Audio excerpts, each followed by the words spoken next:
अऊज़ु बिल्लाहि स्समीइल अलीम मिनश शैतानिर रजीम। बिस्मिल्लाहिर रहमानिर रहीम। अल्हम्दुलिल्लाहि रब्बिल आलमीन वस्सलातु वस्सलामु अला अशरफिल अंबिया'i वल मुरसलीन सय्यदना व नबीना बिल क़ासिम मुहम्मद वल आलिहि तय्यबीन अत्ताहिरीन अल-मासूमीन अल-मज़लूमीन अल्लज़ीना अज़हबल्लाहु अन्हुमुर रिज्स वत्तहहरहुम तत्हीरा। सिय्यमा अला बक़िय्यतिल्लाहि फ़िल आलमीन व ख़ातिम अइम्मतिल मासूमीन अल कहफ़िल हसीन व ग़ियासिल मुस्तर्रिल मुस्तकीन मलजइल हारिबीन व इस्मतिल मुअतसिमीन अरवाहुना व अरवाहुल आलमीन लतुराउ बिमक़दमिही फ़िदा अज्जलल्लाहु तआला फ़रजहु शरीफ वल्लानतु दाइमतुल बाक़ियतु अला आदाइहिम व क़तलतिहिम व ग़ासिबि हुक़ूक़िहिम अजमईन। अब हज़रत गुज़ारिश एक मरतबा सूरह अल-हम और 3 मरतबा सूरह मुबारक क़ुल हुवल्लाहु अहद की तिलावत फरमा करके मरहूमा मग़फ़ूरा मोहतरमा नज़ीरुन्निसा बिन्ते मोहम्मद हुसैन की रूह के इरसाल फरमा दे।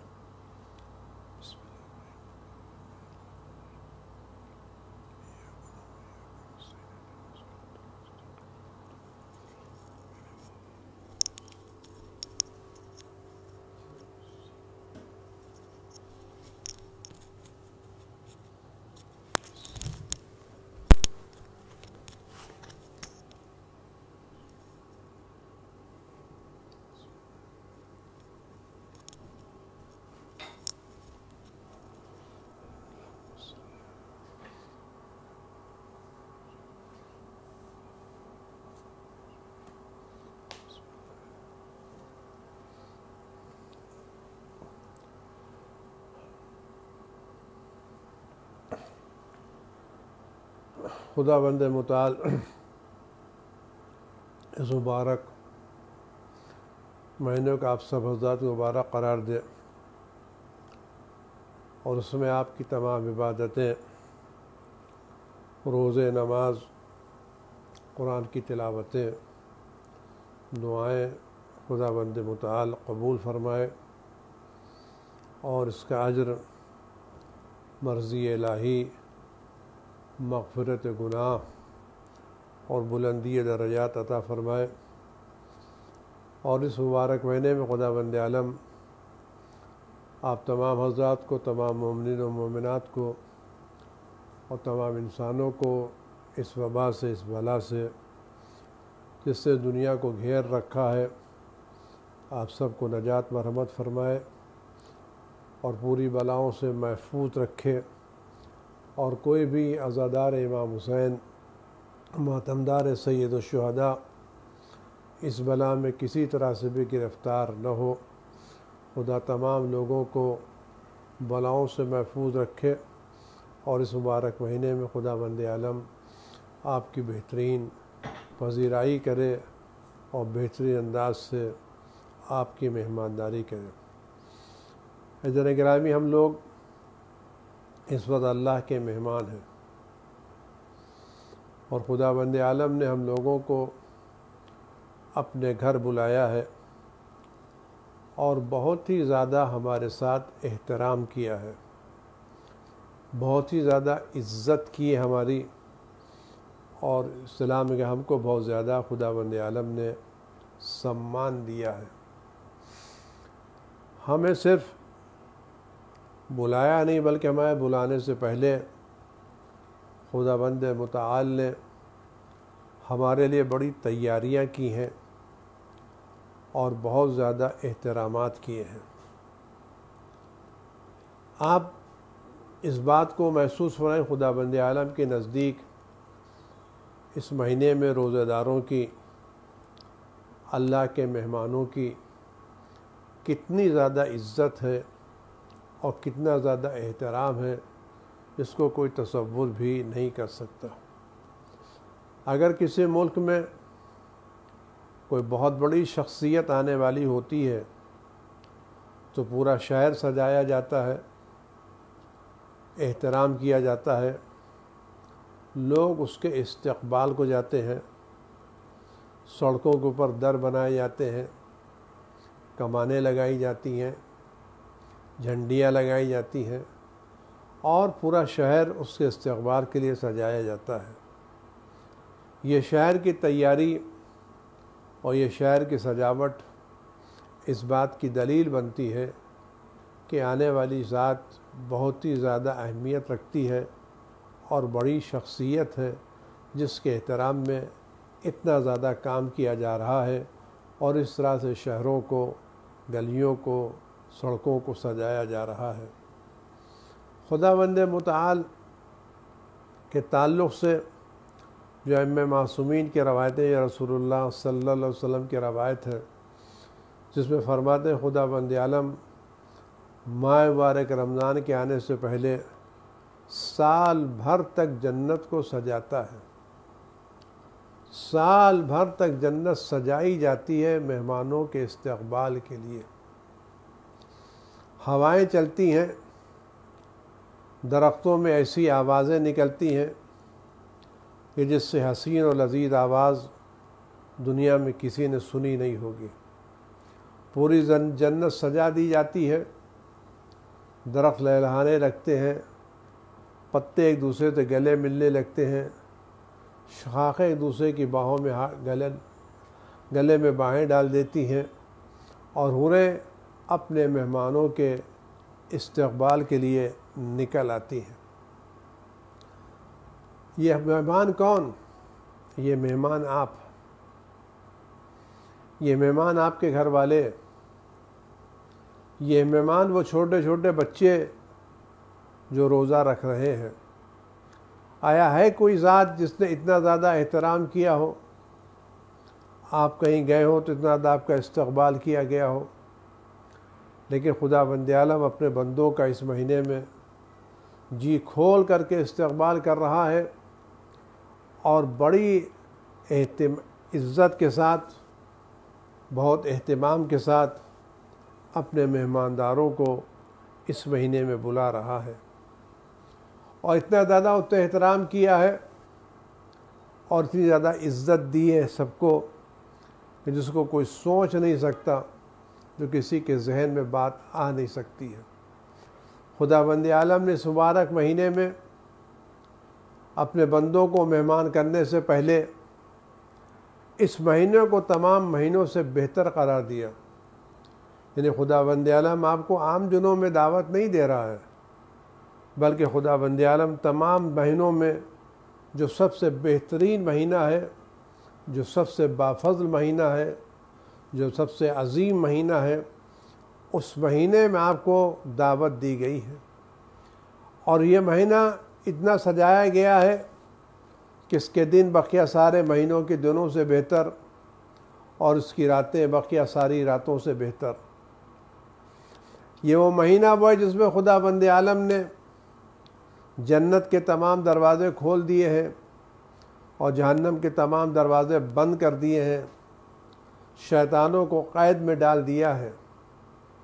ये महीना इतना अजीम महीना है जिसमें खुदावंद मुतआल ने हमें इतनी इज़्ज़त दी कि हमारी हर सांस को, आने वाली सांस को एक तस्बीह का दर्जा दिया, हमारी नींद को, सोने को इबादत का दर्जा दिया, हमारे मुंह की भूख को, बदबू को खुदावंद आलम ने इत्र का दर्जा दिया है।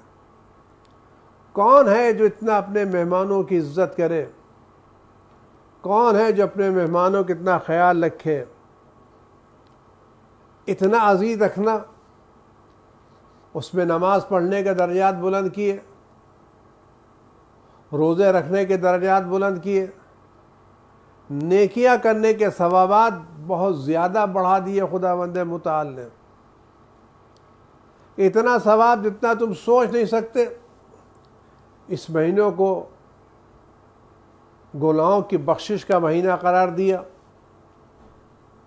का एक एक छोटी सी बात पर खुदाबंद आलम माफ़ करने के लिए तैयार है, ख़ताएँ बहल करने के लिए तैयार है। खुदा ने हमको आवाज़ दी, आओ इस महीने में, लेकिन दिल साफ करके आओ, नियतों को पाक करके आओ। नमाज के बाद हाथों को दुआ के लिए बुलंद करो। खुदाबंद आलम ने वादा किया है तुम्हारी दुआओं को कबूल करेगा, तुम्हारे गुनाहों को माफ़ करेगा, तुम्हारे दर्जात को बुलंद से बुलंदतर करार देगा। आया इससे ज़्यादा कोई इज्जत हो सकती है? इससे ज़्यादा कोई वक़ार हो सकता है? आया खुदाबंद आलम ने हमको जो दावत दी है, ये सिर्फ इफ्तार और सहरी की दावत है,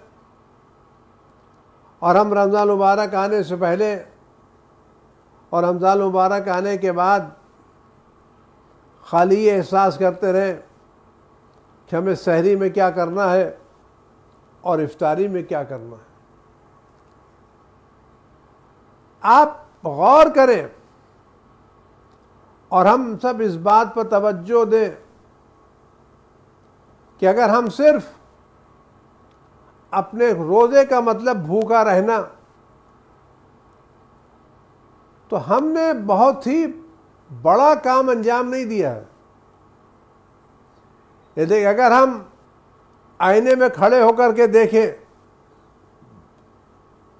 तो ये पेट जो भूखा रहता है और 12-14 घंटा प्यासा रहता है, हमारे बदन में, हमारे वजूद में इसका रुतबा क्या है? हमारे बदन में इसकी हैसियत क्या है? आया वाकई इसको बहुत बड़ा दर्जा हासिल है,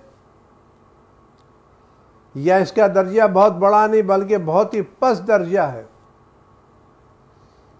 अगर आप आईने में खड़े हो और अपनी सूरत मुबारक पर नज़र डालें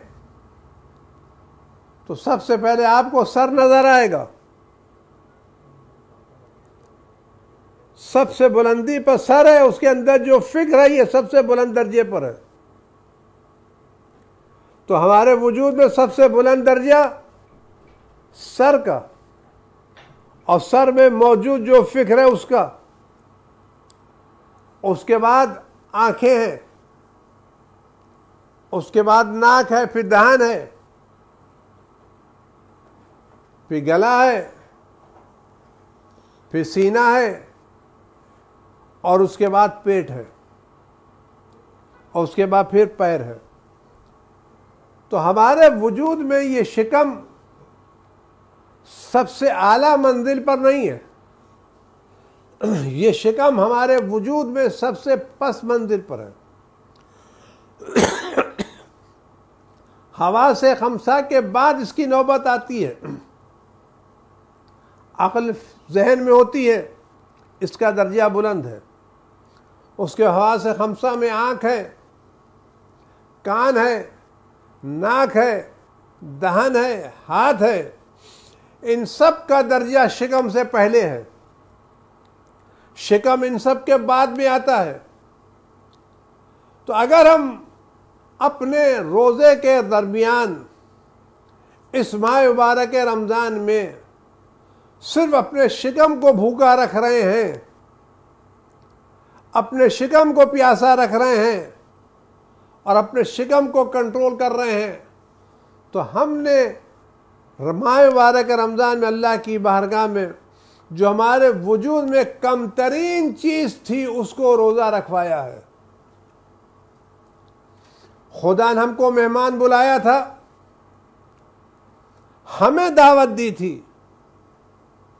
खुदा ने हमारे शिकम को, हमारे को दावत नहीं दी थी। खुदा ने हमें बेनफ्से ही दावत दी थी, तुम कुतिबा अलैकुमुस सियाम, रोज़ा तुम पर वाजिब कर दिया गया है। कभी हम इस मंजिल को इस नुक्ता नज़र से देखने की कोशिश करें और समझने की कोशिश करें मंजिल को। अगर आपके शहर का कोई बहुत बड़ा रईस, कोई बहुत बड़ा हुक्मरान, या आपकी रियासत का कोई बहुत बड़ा रईस, बादशाही हुक्मरान, कोई वजीर आपको खुद दावत दे और दावत देने के अपने पर्सनल सेक्रेटरी को, जो उससे नज़दीक तरीन फ़र्द है, उसके ज़रिए आपको दावतनामा भेजे और इज़्ज़त और एहतराम के साथ हमें और आपको दावत दे, और जब दावत का वक्त आए तो अपने घर के, अपनी कंपनी के एक छोटे से नौकर को, कमतर ग़ुलाम को इस दावत में, इस मुलाकात के लिए भेज दें। आया हमने सही जवाब दिया है? जबकि उस हाकिम ने, उस बादशाह ने, उस वजीर ने अपने बेहतरीन आदमी के जरिए आपको दावत दी थी। उसके दरबार में जो सबसे अजीम था, उस अजीम के जरिए उसने दावत दी। लेकिन आपने, हमने अपने घर के कमतरीन नौकर को उसकी दावत में भेज दिया। तो आया हमने ये इज्जत का काम किया है, या इस दावत के साथ हमने गैर शरीफाना बर्ताव किया है? हमने क्या किया है? अगर उसने दावत किसी आम आदमी से भेजी होती और ऐसे ही सरे राम को दावत दे दी होती, तब तो ठीक था, हम किसी को भेज सकते थे। लेकिन अगर उसने दावत देने में अपने घर के, अपने ऑफिस के सबसे बेहतरीन शख्स को भेजा है, तो हमारी शराफत का तकाजा क्या है? आया हम अपने घर के कमतरीन नौकर को भेजें या खुद जाएं उसकी दावत में?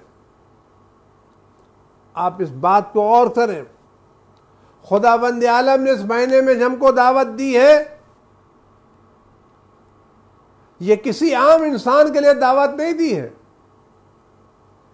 खुदा ने यह दावतनामा कुरान की शक्ल में भेजा, कुतिबा अलैकुमुस्सियाम, ये कुतिबा अलैकुम, रोजा तुम पर वाजिब कर दे, ये दावतनामा है जो खुदाबंद आलम ने कुरान की शक्ल में दिया है। तो ये दावतनामा लेके कौन आया? उस शख्सियत को ये दावतनामा लेके भेजा जो उसकी कायनात में सबसे अफजल, सबसे आला, सबसे बरतर, यानी हजरत मोहम्मद मुस्तफ़ा सल्लल्लाहु अलैहि वसल्लम को ये दावतनामा भेज गया। तो दावतनामा कुरान, दावत लाने वाला रसूल अकरम सल्लल्लाहु अलैहि वसल्लम, बुलाने वाला खुदा, एहतराम की मंजिल क्या? जन्नत सजाई गई है। इस महीने को बेहतर महीना करार दिया गया है, इसके दिन को बेहतरीन दिन, इसकी रातों को बेहतरीन रात, और उसको सजाया गया है नेमतों से, मग़फ़िरतों से, रिज़्क़ के इजाफे से, दुआओं की कबूलियत से, आमाल की कबूलियत से सजाया गया इस महीने को। तो जब महीने को सजाया गया है, तो क्या हमारी जिम्मेदारी बनती है कि हम सिर्फ अपने बदन के पस्तरीन चीज़ को रोज़ा रखवाएं और हमारी फ़िक्र रोज़ा न रखे, हमारी आंखें रोज़ा न रखे, हमारी ज़बान रोज़ा न रखे, हमारे कान रोज़ा न रखे, हमारा दिल रोज़ा न रखे? होना तो ये चाहिए था, हम इस पूरे मुबारक रमज़ान में अपने पूरे वजूद को रोज़ा रखवाते। फिक्र का रोज़ा ये है, जिस तरह से रोज़ा टूट जाता है हलक में कोई ग़िज़ा खाने के बाद, चाहे कितनी सी मामूली ग़िज़ा ना हो, अगर ग़िज़ा हलक में चली जाए तो रोज़ा टूट जाता है। तो जिस तरह से शिकम का रोज़ा हलक में ज़रा सी ग़िज़ा जाने से टूट जाता है, वैसे ही हमारा रोज़ा ऐसा होना चाहिए कि हमारे जहन में कोई बातिल ख्याल ना आने पाए, कोई गुनाह की फिक्र ना आने पाए, कोई ऐसी बात ना आने पाए जो खुदा को नापसंद हो। जिस तरह से हलक में खाना जाना नापसंद है और अपनी हलक को उस तरह के खानों से बचा के रखते हैं, उसी तरह खुदावंद आलम को बदजनी नापसंद है। देखो, किसी दूसरे के बारे में बदगुमानी मत करना, किसी दूसरे के बारे में बुरा ख्याल मत रखना, किसी दूसरे को बुरा भला न कहना। देखो, अपने जहन को काबू में रखना, अपनी आंखों को काबू में रखना। न तुम्हारे जहन में गैर खुदा की कोई फिक्र है, न तुम्हारी आंखें किसी नामहरम को देखें, न तुम्हारी जबान गीबत करे, न जबान से झूठ बोलो, न जबान से तोहमत लगाओ। क्यों? जब कोई कहे क्यों ये काम नहीं करते, मैं रोजे से हूं, मेरी जबान पर रोजा रखा है। आया इस रोजे के जमाने में जब हमें प्यास लगती है और हमें पानी की तलब महसूस होती है, तो क्या हम फौरन पानी पी लेते हैं? ये अपने आप को कंट्रोल करते हैं। शदीद प्यास के बावजूद, शदीद तशनगी के बावजूद, पानी मौजूद होने के बावजूद हम पानी नहीं पीते। क्यों नहीं पीते? ये खुदावंद आलम ने पानी पीने को हराम करार दिया है। मैं थोड़ी सी बात आपसे अर्ज करूं, ये पानी पीना कब तक हराम है, कब तक हलाल? आया पानी पीना हमेशा 12 महीने 24 घंटे हराम है? खाना खाना 12 महीने 24 घंटे हराम है? नहीं। कहीं पानी पीना हराम है रोजा रखने के बाद कब? सहर से लेके इफ्तार तक।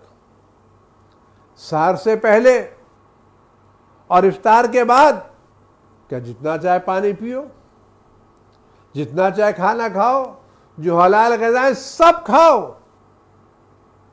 पानी पियो, शरबत पियो, चाय पियो, जो दिल चाहे पियो। तो सहर से पहले पानी पीना हलाल, खाना खाना हलाल, इफ्तार के बाद पानी पीना हलाल, खाना खाना हलाल। लेकिन इस सहर से लेकर इफ्तार तक की मुद्दत में चूँकि खुदा ने इस हलाल चीज़ को हमारे लिए हराम करार दे दिया है, लिहाजा हम बावजूद कोशिश करने के, बावजूद हालात के ख़राब होने के, बावजूद प्यास के, बावजूद तशनगी के, हम अपने पेट को पानी से और खाने से महफूज रखते नहीं रखते। हमारी ज़बान पानी का जायका नहीं चखती, हमारे हलक से कतरा पानी नहीं जाता। शिद्दत प्यास के बावजूद हम अपने आप को कंट्रोल करते हैं।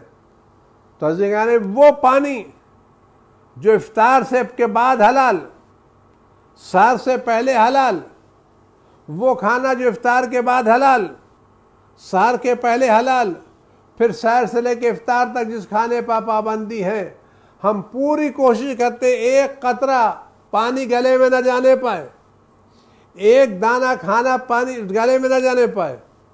तो जिसको खुदा ने 14 घंटा 16 घंटे रोका है, हम उससे तो परहेज करते हैं, लेकिन खुदा ने गीबत को तो हमेशा हराम करार दिया है, तोहमत को हमेशा हराम करार दिया है, वादा खिलाफी को हमेशा हराम करार दिया है, काते रहम को हमेशा हराम करार दिया है, झूठ बोलने को हमेशा हराम करार दिया है, इल्ज़ाम लगाने को हमेशा हराम करार दिया है। तो आप गौर करें, अक्लमंद कौन है कि वो 12 घंटे की चीज़ों को तो पाबंदी कर रहा है, लेकिन जिसको खुदावंद आलम ने हमेशा हमेशा के लिए हराम करार दिया है, हम उसकी पाबंदी नहीं करते। तो रोज़ा भूखा रहने का नाम नहीं है, रोज़ा नाम है अपने पूरे वजूद को खुदा की मर्जी के मुताबिक चलाने का। एक शख्स, एक औरत पैगम्बर अकरम हज़रत मोहम्मद मुस्तफ़ा सल्लल्लाहु अलैहि वसल्लम की खिदमत हाजिर होती है और बात करती है, और बातों के दरमियान गालियां बक देती है। बात हो रही, गुस्सा आ गया, गाली बक दी। पैगंबर अकरम हज़रत मोहम्मद मुस्तफ़ा सल्लल्लाहु अलैहि वसल्लम बैठे हुए हैं और कहते हैं इस औरत को लाके कुछ खिला दो, लाओ खाना ला खिला दो। वो रखे अल्लाह के रसूल, मैं रोजे से हूं, मैंने रोजा रखा है, मैं नहीं खा सकती। और जो गालियां दे रही थी ये क्या था? क्या रोजा सिर्फ पेट की भूख का नाम है, या रोजा पूरे वजूद को कंट्रोल करने का नाम है? रोजा पूरे वजूद को कंट्रोल करने का नाम है। मौलाए कायनात अमीरुल मोमिनीन हजरत अली इब्न अबी तालिब अलैहिस्सलातु वस्सलाम ने हजरत रसूल खुदा सल्लल्लाहु अलैहि वसल्लम दरियाफ्त फरमाया, ए अल्लाह के रसूल, इस मुबारक महीने में, इस मुकद्दस महीने में सबसे अफजल काम कौन है? इस मुकद्दस में सबसे अफजल, सबसे बेहतर काम कौन है? फरमाया अलवरा अन महारिमिल्लाह, उन चीजों से परहेज करना जिनको अल्लाह ने हराम करार दिया है। हर वो चीज जो हराम हो, झूठ, गीबत, तुहमत, तकब्बुर, बोझ, इनाद, कतई रहम, गाली, नजिस खाना,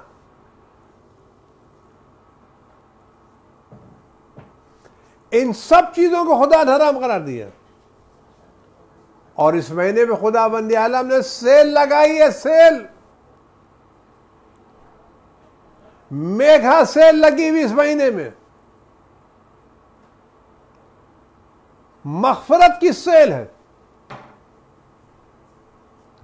ऐसी मग़फ़िरत की सेल अल्लाह ने इस महीने में लगाई है जो कहीं नहीं लगाई है। रवात में खुदाबंद आलम इस मुबारक महीने में रोजाना इफ्तार के वक्त 10 लाख आदमियों को माफ करता है। और ये 10 लाख आदमी वो होते हैं जो जहन्नम के पूरे तरह से हकदार हो चुके होते हैं, यानी जिनके लिए जहन्नम लिख गई है। ये अपनी गुनाहों की बिना पर, खताओं की बिना पर, गलतियों की बिना पर जन्नत में जाने के मुस्तहक नहीं हैं। इनके लिए जहन्नम लिख दी गई है, ये जहन्नम में चले जा रहे वाले हैं, फैसला जहन्नम का हो चुका है। फिर खुदा बंदे आलम इस तरह के लोगों के लिए जो जहन्नम लिख दी गई है, ऐसे 10 लाख आदमियों को खुदा रोजाना इफ्तार के वक्त माफ करता है कोई ममलकत, है कोई बादशाह, है कोई वजीर, है कोई हुक्मरान जो अपने मुखालिफिन को इतना दिल खोल के माफ करे? ये कौन जहन्नम में जा रहे हैं? ये वो लोग हैं जिन्होंने खुदा की मुखालफत की है, खुदा की नाफरमानी की है, खुदा की हराम करदा चीजों पर अमल किया है, खुदा की हलाल करदा चीजों नजरअंदाज हुए। आज आप क्या कोरोना आया हुआ है, खुदा आप सबको, तमाम मोमिन और मोमिनात को महफूज रखे उससे। लॉकडाउन लगा हुआ है, कोई आदमी लॉकडाउन तोड़ के चला जाए और बराबर जाता रहे और हुकूमत की पाबंदियों को नजरअंदाज करे और कहा मैं कुछ नहीं समझता, मैं तो आऊंगा जाऊंगा जो कुछ करूंगा, तो गवर्नमेंट उसको आजाद करेगी या पकड़ कर जेल में डाल देगी? ये दुनिया की गवर्नमेंट है जो अपनी मुखालफत करने वालों को बर्दाश्त नहीं करती। ये रहीम और करीम खुदा है जो उन 10 लाख लोगों को माफ करता है जो उसके मुखालिफ रहे हैं, जिन्होंने गुनाहें की हैं और इतनी गुनाहें की हैं कि उनकी गुनाहें उनकी नेकियों से ज्यादा हैं। क्योंकि जहन्नम में वही लोग जाएंगे जिनके गुनाहों की तादाद उनकी नेकियों से ज्यादा होगी। जिनकी गुनाहों की तादाद नेकियों से ज्यादा है वही जहन्नम में जाएंगे, लेकिन जिनकी नेकियां गुनाहों से ज्यादा है वो जन्नत में नहीं जाएंगे, वो जहन्नम में नहीं जाएंगे, जन्नत में भेजे जाएंगे। तो किन लोगों को आजाद कर रहा है? जो खुदा की मुखालफत करने की बिना पर जहन्नम के मुस्तहिक हो गए हैं। ऐसे मुस्तहिकीन है जहन्नम को खुदा रोजाना इफ्तार के वक्त 10-10 लाख आदमियों को माफ करता है। और जब शब जुमा आती है और रोज जुमा आता है तो इस 24 घंटे में खुदा हर घंटे 10-10 लाख आदमियों को माफ करता है। 10 लाख आदमी हर घंटे जहन्नम से निकाले जाते हैं। पैगंबर अकरम और मौला कायनात की दुआ मिलता है, दुआ करो इन आजाद होने वालों में हमारा तुम्हारा नाम हो। जब आजाद होने वाले की फहरिस्त गिनाई जाए तो उसमें हमारे नाम सारे फहरिस्त मौजूद हो। पैगंबर फरमाते हर वो शख्स जो इस मुकद्दस महीने में नहीं माफ किया गया उससे ज्यादा शकी और बदबख्त कोई नहीं है। रवायत मिलता है कि पैगंबर अकरम ने बताया आमीन कहा, जोर से आमीन। असहाब ने पूछा पैगंबर अकरम सल्लल्लाहु अलैहि वसल्लम आप आमीन क्यों कह रहे हैं? कहा जिब्रील अमीन ने दुआ की है, मैं दुआ पर आमीन। का क्या दुआ की है? का जिब दुआ की परवरदिगार उस शख्स पर लानत हो जो अपने आप को जहन्नम में माफ ना करा पाए। तो पैगंबर ने कहा आमीन। इसका मतलब है कि रमजान का महीना वो मग़फ़िरत की सेल का महीना है कि जो सेल साल भर नहीं लगती। पैगंबर अकरम सल्लल्लाहु अलैहि वसल्लम फरमाते हैं देखो तुम्हारी पीठ को, तुम्हारी कमर को तुम्हारी गुनाहों ने झुका दिया है। इस मुबारक महीने में लंबे लंबे सजदे करके अपनी पीठ पर से गुनाहों के बोझ को कम करो। कोशिश करो यह रमजान गुजरते गुजरते गुनाहों का बोझ कम हो जाए। का कैसे माफ करेंगे? का आसान तरीका है, किसी गरीब को इफ्तार करा दो,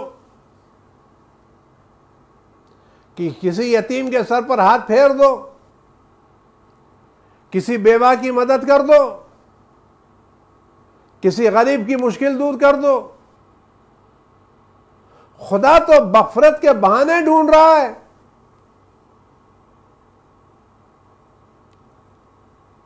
आओ मग़फ़िरत ले जाओ। एक दाना खजूर से इफ्तार करो, हम जहन्नम की आग तुम्हारे हराम करार देते हैं।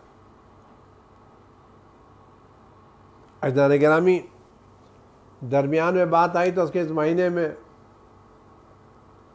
जब ये कोरोना नहीं था, ये वबा नहीं थी, तो मस्जिदों में इफ्तार होते थे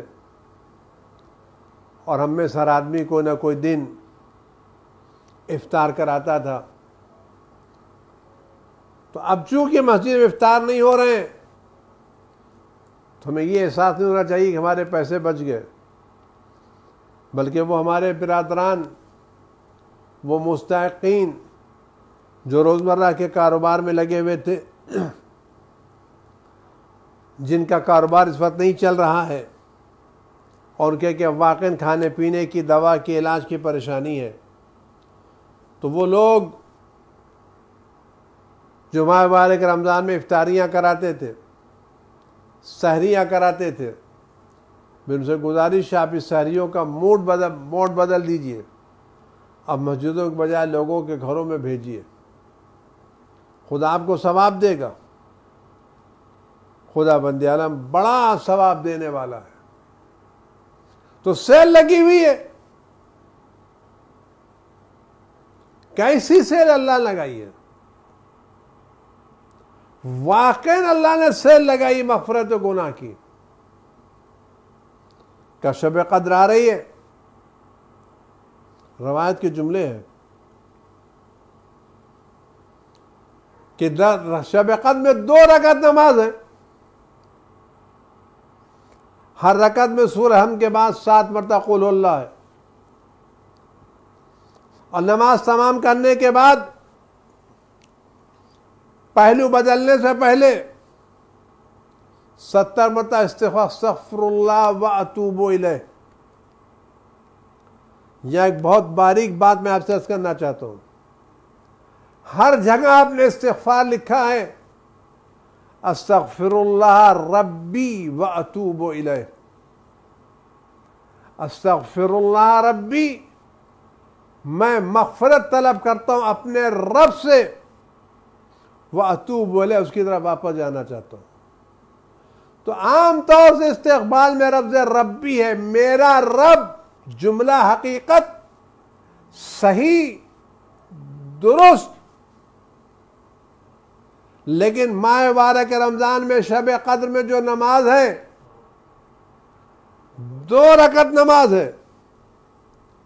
हर रकत में सूरह अलम के बाद 7 मरतबा क़ुल हुवल्लाह पढ़ना है, और पहलू बदलने से पहले उसी हालत में पढ़ना अस्तग़फ़िरुल्लाह व अतूबु इलैह।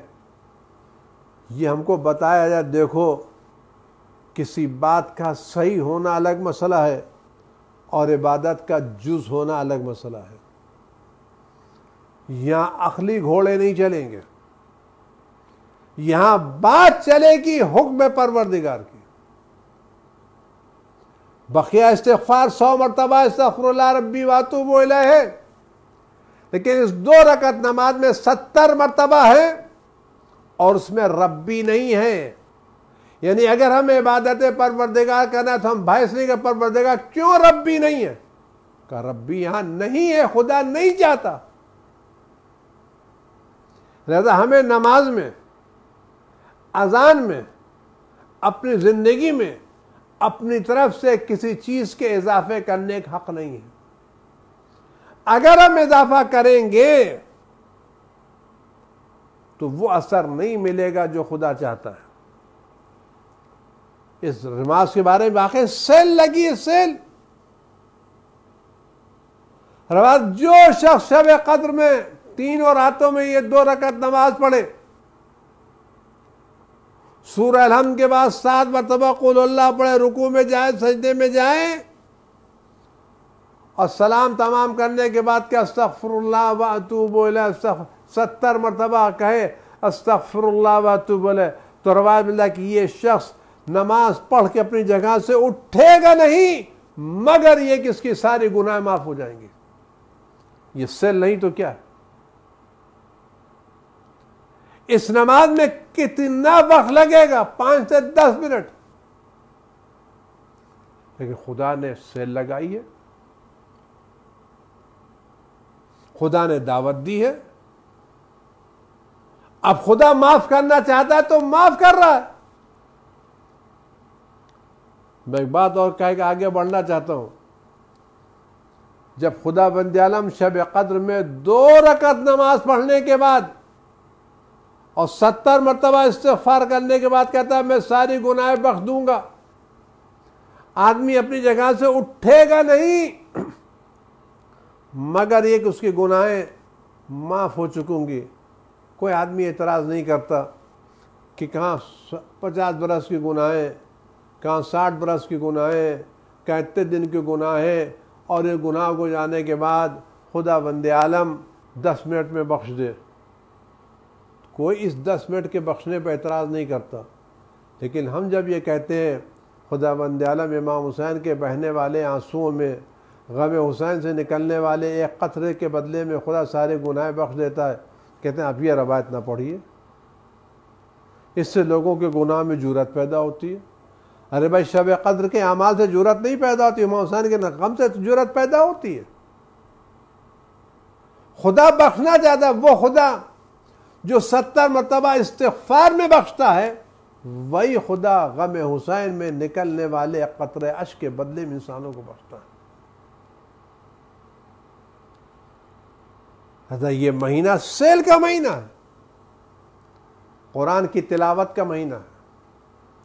रवायत मिलता है कि अगर बकिया दिनों में कोई आदमी कुरान पढ़ेगा तो पूरे कुरान का सवाब मिलेगा, लेकिन इस महीने में एक आयत पढ़ेगा तो उसको पूरा कुरान पढ़ने का सवाब मिलेगा।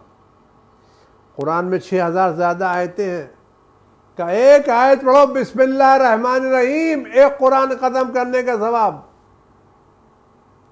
अल्हम्दुलिल्लाह रब्बिल आलमीन दूसरा कुरान, अर्रहमान रहीम तीसरा कुरान। खुदा ने सेल लगा दी है,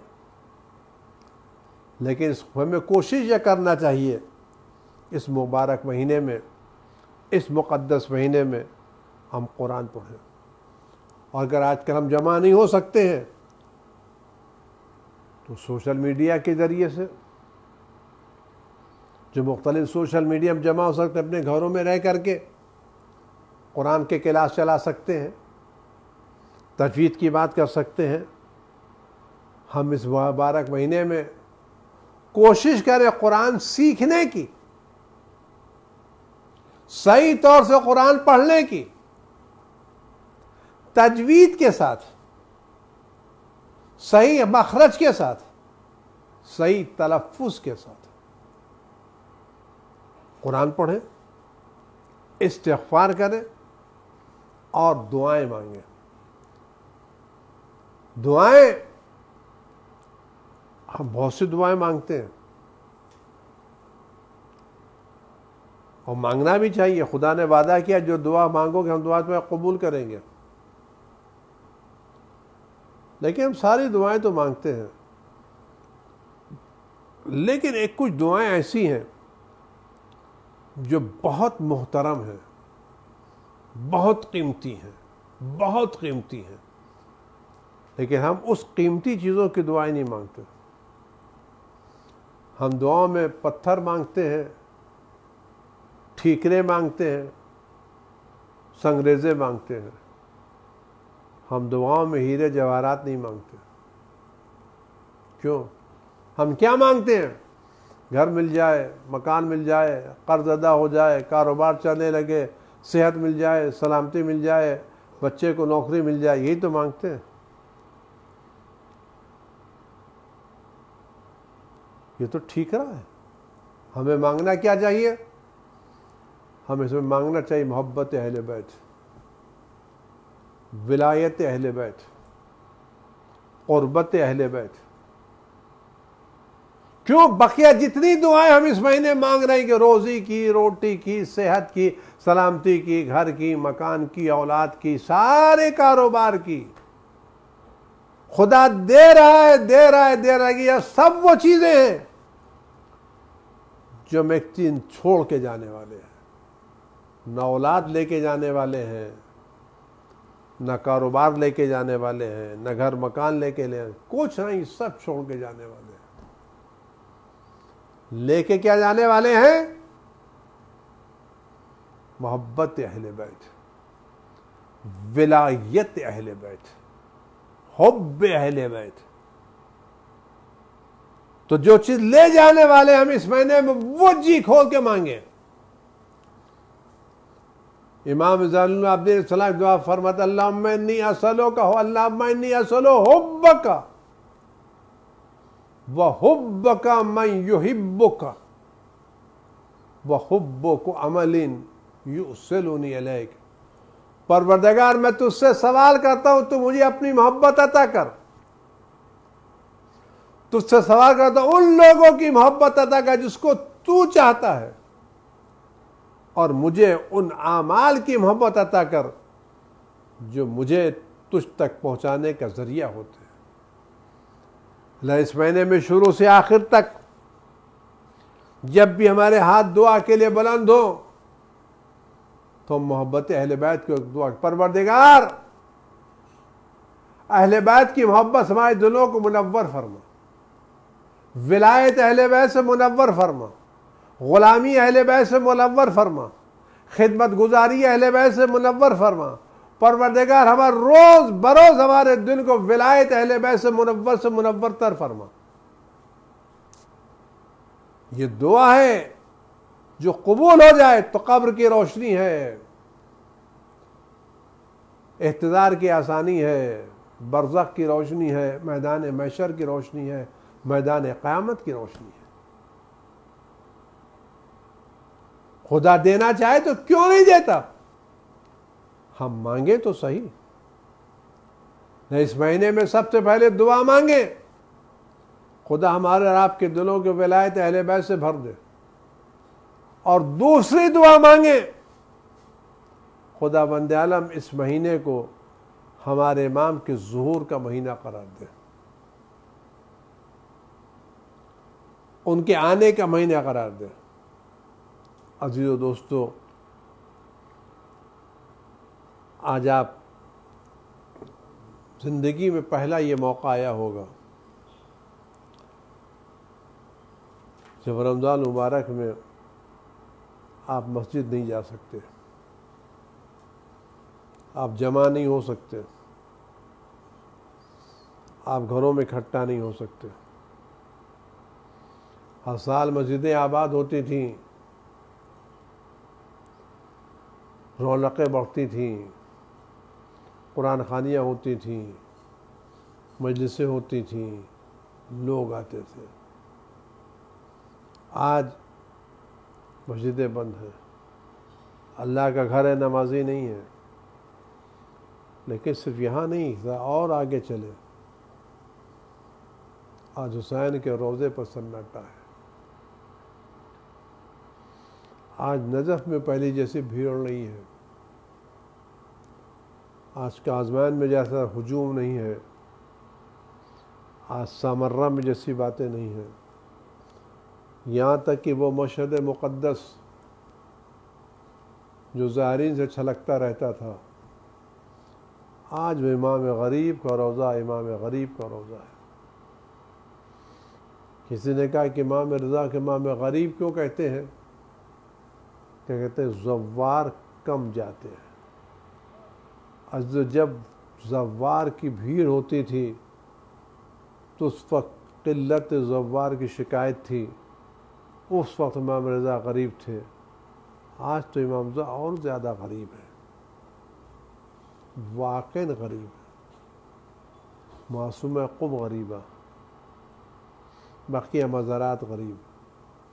अज़ीज़ों, अगर हम ये चाहते हैं और हमारे दिल में ये दर्द है कि मज़ारात खाली न रहे, ये मज़ारात फिर से आबाद हो, फिर वैसे ही जैसा इज़्दिहाम हो, फिर पहले जैसी भीड़ हो, तो दुआ करें ज़हरा का लाल आ जाए, इमाम वक्त आ जाए।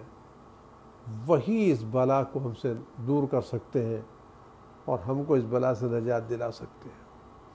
अज़ीज़ दोस्तों, कभी अकेले में सोच करके सोचो कि बकी तो पहली उदास थी, बहुत कम लोगों को जाने मिलता था, आज हुसैन का रोज़ा भी उदास है, आज अबुल फज़ल अब्बास का रोज़ा भी उदास है। अज़ीज़ों, यकीनन फ़रिश्ते तवाफ़ करने के लिए आ रहे हैं और लाखों करोड़ों फ़रिश्ते तवाफ़ क़ब्र कर रहे हैं, लेकिन महरूम है तो हम। सलाम करने की इजाज़त नहीं है तो हमको। अज़ीज़ दोस्तों, अगर आपको और हमको इसका दर्द है तो रमज़ान मुबारक की रातों में ही दुआ करें, परवरदिगार इमाम अक्स को भेज दे, उनके ज़ोर से दुनिया की जुल्म व जौर का ख़ात्मा कर दे, उनके वजूद से दुनिया से बीमारियों को दूर कर दे। अज़ीज़ दोस्तों, और मैं नहीं कह सकता कि ख़ुद इमाम वक्त के दिल पर क्या असर पड़ता होगा, जब वो गैबत से आते होंगे और शुब जुमा इमाम हुसैन के हरम को खाली देखते होंगे तो दिल नाज़नीन फर्जंद हुसैन पर क्या गुजरती है। अज़ीज़ों, इन मुबारक रास्तों में दुआ करो, खुदा इस इमाम को भेज दे, इस इमाम के ज़ुहूर में ताजिल कर दे, उसके ज़रिए दुनिया का नक्शे को बदल दे, वाक़ई दुनिया का नक्शा बदले और हर तरफ अली अली की आवाज़ें आएँ, ज़हरा के लाल की आवाज़ें हमारे कानों में टकराएँ और हम ज़हरा के लाल की खिदमत गुजारी के शरफ़ हासिल करें। अज़ीज़ बच्चन फ़क़्रे आप सुन लें, सबसे ज़्यादा अगर हुसैन पर कोई रोया है इस ज़माने में तो जनाब ज़हरा रोई, जनाब ज़ैनब रोई। और जनाब ज़ैनब ऐसा रोती थी जैसा कोई नहीं रो सकता। जनाब ज़ैनब जैसा रोती थी वैसा कोई नहीं रो सकता। कहते जब जनाब ज़ैनब रोती थी तो उनके गिरिए की आवाज़ से जानवरों की आंखों से आंसू निकल पड़ते थे। न मालूम ज़ैनब के दिल में दर्द कितना था, और शायद उसकी वजह ये हो कि जो मंजर ज़ैनब ने देखा वो मंजर किसी ने नहीं देखा, वो मंजर किसी ने नहीं देखा, वो मंजर किसी ने नहीं देखा। अजीज़ों, मेरे एक अजीज़ मेरे भाई का कुवैत में एक्सीडेंट से इंतकाल हो गया, उसकी मैयत वहाँ से लाई गई तो बाद में मुझसे किसी ने फ़ोन किया, कोशिश की ये मैयत खुलने ना पाए। मैंने कहा क्यों? कहा कि चोट सर पर लगी है, चेहरा बिगड़ गया है, अगर माँ बहनें सूरत को देखेंगी तो जिंदगी भर भूल नहीं पाएंगी। अगर सिर्फ चेहरे पर चोट लगी थी तो लोगों ने यह कहा कि इसका चेहरा ना दिखाए कि जिंदगी भर माँ बहनें इस चेहरे को भूल नहीं पाएगी। लेकिन आप ज़ैनब को देखे, ज़ैनब करबला के मैदान में खड़ी हुई थी, हुसैन का लाश बीच में पड़वा, इधर के घोड़े उधर, उधर के घोड़े उधर हो रहे थे। और ज़ैनब अपने भाई को पामाल होते हुए देख, जिसने मंजर अपनी आंखों से देखा होगा। उसका जब यही ज़ैनब शाम में आई है, तब जब कुर्बानी की नौबत आई तो मैं नहीं कह सकता ज़ैनब ने क्या होगा। ज़ैनब ने हुसैन की टूटी हुई लाश, पसली टूटी हुई, सीना टूटा हुआ, पैर टूटा हुआ, चकनाचूर लाश के टुकड़ों को इकट्ठा किया। इकट्ठा करने के बाद अपने हाथों पर रखा, आवाज़ दी, रब्बना तक़ब्बल मिन्ना हाज़ल कुर्बान। अज़ीज़ों, जब हमारे पास ज़रा सा ताबूत निकलता है तो हमसे बर्दाश्त। ज़ैनब ने तो अपने भाई के लाशे को टुकड़े टुकड़े देखा, और ऐसा टुकड़े देखा कि ज़ैनब जब शाम को जा रही थी तो भाई के लाशे को मुड़ मुड़ के देखती जा रही कि ये बहन, अब्बा, हुसैन मैं जा रही हूँ, मेरे पास चादर नहीं है तुमको खबर दे अज़ादारो। जिस बहन ने ये मंजर देखा हो और जिस बहन ने अब्बास को देखा हो और जाने वाली जा रही हो, जाते जाते ज़ैनब ने अब्बास से जुमला कहे, अब्बास मैं करबला से जा रही हूँ, अब्बास मैं करबला से जा रही हूँ। जब मैं मदीने से चली थी, अब्बास तुमने मुझे ऊँट पर सवार किया था, तुमने मुझे पर्दे में बिठाया था, तुमने मुझे महल में लुटा।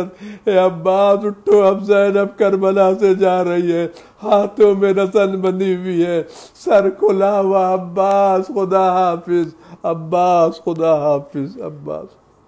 वसयअलमुल्लज़ीना ज़लमू अय्या मुनक़लबिन यनक़लिबून वसलामुन अलल मुरसलीन वल्हम्दुलिल्लाहि रब्बिल आलमीन।